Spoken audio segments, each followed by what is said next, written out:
Top quality और consistent performance के लिए सिर्फ सिल्वर पंप नाम याद रखना। હવે વાત કરીશું મોદી યુગના 12 વર્ષ વિશે।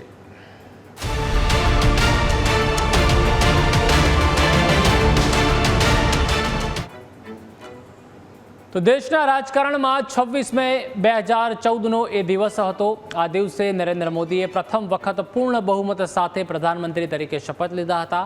આજે મોદી સરકારના સફળ 12 વર્ષ પૂર્ણ થયા છે અને તેઓ સતત ત્રીજી વખત દેશની જનતાની સેવા કરી રહ્યા છે। આ 12 વર્ષના કાર્યકાળમાં સરકારે અનેક મોટા અને ઐતિહાસિક નિર્ણયો લીધા છે।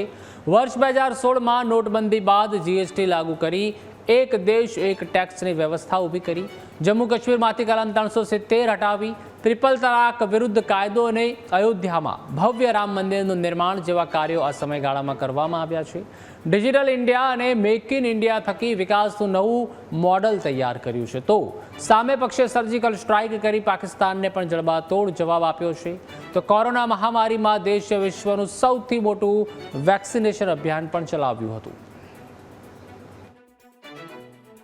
ગુજરાતના મુખ્યમંત્રી તરીકે લગભગ 12-13 વર્ષ રહ્યા અને એ દરમિયાન રાજ્ય સરકાર તરફથી એમને જે આર્થિક રકમ મળતી હતી એ આર્થિક રકમમાંથી એમની જે બચત થઈ એ લગભગ 40 લાખ રૂપિયા જેટલી માતબર રકમ હતી। નરેન્દ્રભાઈ મોદી દેશના વડાપ્રધાન બન્યા પછી એ 40 લાખ રૂપિયા એ પોતે દિલ્હી નહીં લઈ ગયા, પરંતુ એ 40 લાખ રૂપિયા એ મુખ્યમંત્રી તરીકે રહ્યા, એમની સાથે જેને પટાવાળા તરીકે કામ કર્યું, રસોઈના માણસોએ કામ કર્યું, સફાઈ કામદારોએ કામ કર્યું, સિક્યુરિટીના માણસોએ કામ કર્યું, એમના પરિવારના દીકરા દીકરીઓના અભ્યાસ માટે એ 40 લાખ રૂપિયા આપનાર વ્યક્તિ નરેન્દ્ર મોદી છે। નરેન્દ્રભાઈ મોદીની વર્કિંગ સ્ટાઇલ મેં જોયું છે કે હું જ્યારે પણ મુખ્યમંત્રી હતા અને દેશના વડાપ્રધાન તરીકે એમની ઓફિસમાં અનેક વખત મળવા ગયેલું છે। જેમ મારી ઓફિસમાં અત્યારે આટલા બધા કાગળો પડ્યા છે, એમની ઓફિસમાં એમનું ટેબલ ખાલી હોય, મફતમાં કે નોમિનલ પૈસા લઈને ભણાવે છે, હોસ્ટેલમાં રાખે છે, જમવાની વ્યવસ્થા આપે છે। એવા વિદ્યાર્થીઓ પર 12% ફાઇનાન્સ વિભાગ જીએસટી લગાવે યોગ્ય નથી। મને તરત જ એમને બોલાવ્યો, ડિટેલમાં મારી પાસેથી માહિતી માગી અને એમને ઐતિહાસિક નિર્ણય લીધો। જીએસટી કાઉન્સિલમાં વાત મુકાવડાવી અને નાણામંત્રી પાસે નિર્ણય લેવડાયો કે સમગ્ર દેશમાં જે હોસ્ટેલમાં રહીને વિદ્યાર્થી ભાઈ બહેનો અભ્યાસ કરે છે એના ઉપર ભારત સરકારે જે 12% જીએસટી લગાવ્યો હતો એ નાબૂદ કરવાનું કામ એમણે કર્યું। રેલવે સ્ટેશનની વાત કરું કે અમદાવાદની અંદર 2300 કરોડના ખર્ચે રેલવે સ્ટેશનનું જે આધુનિકરણ થઈ રહ્યું છે, વિશ્વના અદ્યતન રેલવે સ્ટેશનોમાં જ્યારે અમદાવાદ થવાનું છે, હું નરેન્દ્રભાઈનો, આદરણીય ગૃહમંત્રી અમિતભાઈ શાહ સાહેબનો અને અશ્વિની વૈષ્ણવજીનો જેટલો આભાર માનું એટલો ઓછો છું। ખાસ કરીને જ્યારે કોવિડની વાત કરીએ તો વિશ્વની સૌથી મોટી મહામારી આ સદીની, અને કોવિડની અંદર ભારત દેશનો જે બચાવ થયો છે તો વિશ્વના બધા દેશો નરેન્દ્રભાઈ અને ભારતના, અને ખાસ કરીને જ્યારે કહીએ તો કે સૌથી મોટું વેક્સિન એટલે એવી વેક્સિન જે ભારત દેશમાં બની હતી, અને એ વેક્સિનેશનનો કાર્યક્રમ તમે જુઓ કે લગભગ બધા લોકોએ વેક્સિનનો લાભ લીધો અને કોરોનાથી બચ્યા છે।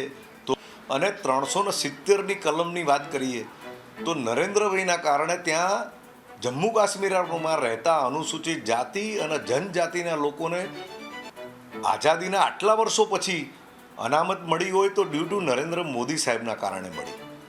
અત્યાર સુધી ડૉક્ટર બાબા સાહેબ આંબેડકરે બંધારણમાં અધિકારો આપ્યા હતા, પરંતુ 370ની કલમના કારણે જમ્મુ કાશ્મીરની અંદર એ લાગુ નહોતું પડતું, પરંતુ જ્યારે 370ની કલમ હટી અને ત્યારબાદ ત્યાંના અનુસૂચિત જાતિ જનજાતિના લોકોને રાજકીય અને શૈક્ષણિક રીતે અનામત આપવાનું ભગીરથ કામ કોઈએ કર્યું હોય તો દેશના વડાપ્રધાન નરેન્દ્ર મોદી સાહેબે કર્યું હતું। એ વખતના સમયમાં, જનસંઘના સમયમાં અમને કોઈ જોવાવાળું હતું નહીં અને કોઈ જોતું પણ નહોતું, પણ છતાં અમે લોકો ધરણા ઉપર 4 માણસો આવી રીતે ત્યાં બેઠેલા। એ સમયે એક છોકરો ત્યાંથી નીકળ્યો અને તેને અમારા પોસ્ટરો જોતો હતો, 2 પોસ્ટરો મારેલા હતા, એને વાંચતો હતો। પછી મેં એને બોલાવ્યો પાસે, પૂછ્યું મેં એનું, શું તમે ક્યાં છો, શું કરો છો? પછી એની ભાવના એ જોઈ, મેં કીધું એમની બી રાષ્ટ્રવાદી એક ભાવના દેખાય છે, એના માટે પછી મને આનંદ થયો કે ચલો એની સાથે વાતચીત કરી। પછી મેં એમને કહ્યું કે તમે રહો છો ક્યાં? તો કે હું એસટીના કેન્ટીનમાં રહું છું। તો મેં કીધું સારું, હું તમને રોજ મળવા આવીશ, તમે અમારી સાથે કામ કરશો તો તમને બી મજા આવશે. સો એ રીતે પછી અમે છૂટા પડ્યા અને હું રોજ સંઘમાંથી છૂટી અને એમની કેન્ટીનમાં મળવા જતો હતો અને રોજ મેં એમની ચા પીધેલી છે અને રોજ આવી રીતે કરતાં કરતાં લગભગ 15-20 દિવસ સુધી મેં એમની સાથે ધક્કા ખાધા.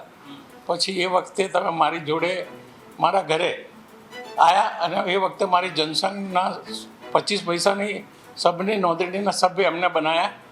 નરેન્દ્રભાઈને વાત કરી એ પછી હું એસટી જે અત્યારે હાલમાં ડેપો છે ત્યાંથી અમે ડબલ સવારે સીધો ઢોર બજારથી સીધા ઢોર બજાર પહોંચી ગયા અને એમને નરેન્દ્રભાઈ જોડે ત્યાં વકીલ સાહેબ જોડે વાતચીત કરાઈ અને એ રીતે પરિચય કરાઈ. ત્યાં એ વખતે જનસંઘની અંદર ત્યાં કાયમ માટે રહેવા માટે તૈયાર થઈ ગયા.